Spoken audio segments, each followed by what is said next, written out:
The Walking Forest. Inspired by the work and vision of Jorge Manila, they called it El Bosque que Camina, the Walking Forest.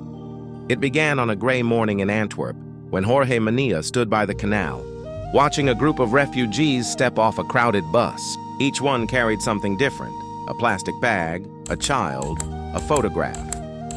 He thought of the word races, roots. What did roots mean when you had to leave the soil that made you? That night, in his small studio filled with the smell of wax and leather, he began sketching. "A forest that walks," he whispered. "Trees that move, like people who have lost home but not life." He found young maples and olive saplings, their roots snug in clay pots. With his students' help, he built light harnesses from recycled belts and metal frames, sculptures that could be worn. When the idea was explained to the refugee volunteers, families from Syria, Sudan, and Guatemala, they laughed softly at first.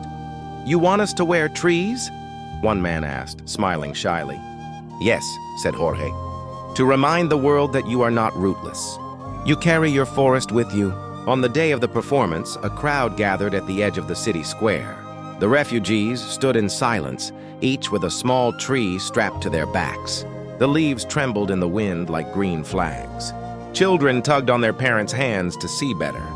Then they began to walk, slowly, together, through the streets. Each step made a soft rustle of leaves, a whispering sound that echoed between the walls. People came out of cafes to watch. Some clapped, others cried. Someone knelt to touch a pot and murmured, "It's alive." As they reached the city park, the refugees set their trees down and pressed their palms to the soil. Jorge walked among them, his heart heavy and bright all at once. Around him, a forest was being born, not in one place, but in motion, across borders, languages, and stories. A woman named Layla, who had fled Aleppo, looked up at him and said, "Maybe when we walk, the trees learn to walk too." He smiled. "Maybe one day when the world stops fighting, they'll rest."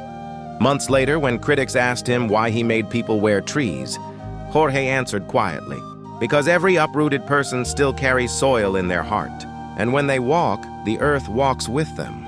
The project ended, but the image remained. Refugees moving like a forest through the city.